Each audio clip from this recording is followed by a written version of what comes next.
Hello दोस्तों, welcome back to my channel one second. जो लोग पहली बार है मेरे चैनल को प्लीज आप लोग सब्सक्राइब कर दीजिएगा। इस वीडियो में मैं बात करने वाला मुथूट माइक्रो फाइनेंस लिमिटेड के बारे में। 1 डे का टाइम फ्रेम मैंने यहाँ पर चार्ट लगा रखा है। सबसे पहले यहाँ पर हम लोग चर्चा कर लेते हैं लिस्टिंग की। तो यहाँ पर देखिएगा दिसंबर 2023 के आसपास इसकी लिस्टिंग हमें देखने को मिली। 280 के हाई बनाया, उसके बाद कंटिन्यूस में गिरावट देखने को मिली। गिरावट इस स्टॉक्स के अंदर ऐसी रही कि इसने अपना लो जो बनाया 198 के आसपास का बनाया।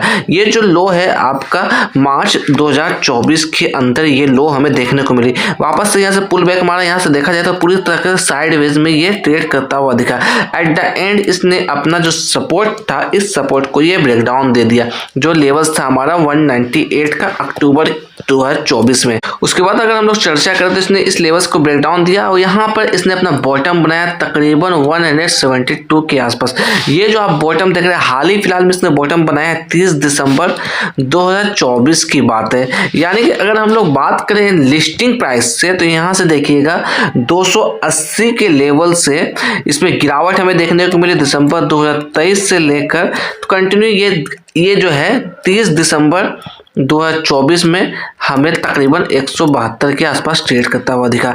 यानी कि कहीं ना कहीं हम लोग कह सकते हैं 100 रुपए की गिरावट इस स्टॉक्स के अंदर हमें देखने को मिली over the 1 year time period. अगर मैं बात करूं इसके अंदर यहाँ से कहीं ना कहीं बाउंस बैक हमें आती हुई दिख रही है। अगर इस बॉटम को एज ए सपोर्ट हम लोग मर्ज करते हुए यहाँ से बाई करते हैं तो कहीं ना कहीं 172 का जो लेवल होना चाहिए यही हमारा स्टॉप लॉस होना चाहिए डाउन साइड में। अगर हम लोग अप साइड के लेवल्स की बात करें तो अप साइड में जो हमारा रेजिस्टेंस लेवल जो ये निकलता हुआ है जिससे इसने रिटेस्ट किया है तो यही हमारा कहीं ना कहीं टारगेट भी होना चाहिए, जिसकी जो वैल्यू निकलती हुआ है तकरीबन 198। तो यहाँ से अगर आप फ्रेश खरीदारी भी करते हैं तो 198 का कहीं ना कहीं टारगेट आप दिमाग में रखिएगा। एसएल का लेवल आपका 172 होगा, क्योंकि अगर हम लोग बात करें इसके अंदर गिरावट और आती है तो फिर ये स्टॉक्स कहीं ना कहीं आपको 140 के आसपास भी जाता हुआ दिख सकता है। इसलिए सोच समझ के यहाँ पर खरीदारी करिएगा।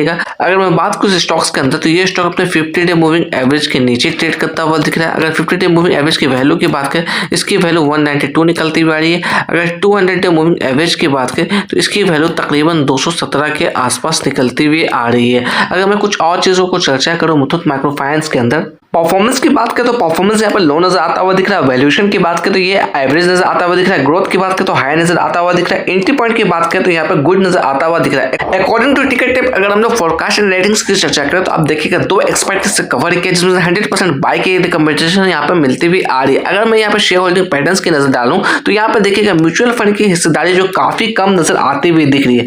म्यूचुअल फंड के पास ऑलमोस्ट 0.08% की हिस्सेदारी यहाँ पर नजर आती हुई दिख रही है। अगर मैं एफआईएस की बात करूं तकरीबन 25% की हिस्सेदारी एफआईएस के पास है। रिटेलर्स की बात करें तकरीबन 16% की हिस्सेदारी यहाँ पर रिटेलर्स के पास नजर आती हुई दिख रही है। अगर मैं इस स्टॉक्स के रिटर्न्स की चर्चा करूं तो वो भी एक नजर मैं आपको दिखाने की कोशिश करूंगा यहाँ पर। तो आप देखिएगा पिछले 3 महीने से हम लोग चर्चा करें तो 23.5% की नेगेटिव रिटर्न है यहाँ पर। पिछले 1 महीने से हम लोग बात करें तो 4.5% के नेगेटिव रिटर्न है। पिछले 1 हफ्ते से चर्चा करें तकरीबन 0.85% के नेगेटिव रिटर्न है। अगर मैं बात करूं इसके अंदर अब तक किसी भी तरह का यहाँ पर डिविडेंड हमें इस स्टॉक्स ने नहीं दिया है। अगर मैं बोनस की बात करूं किसी भी तरह का बोनस आपको यहाँ पर देखने को नहीं मिल रहा है। अगर स्प्लिट की चर्चा करें तो किसी भी तरह का स्प्लिट इस कंपनी ने अभी तक नहीं दिया है। तो आप देख सकते हैं रिटर्न्स के नाम पे आपको कुछ खास यहाँ पर नजर नहीं आता हुआ दिख रहा है। इसलिए मैं कहूंगा कि सोच समझ के आप इसके अंदर ट्रेड करें।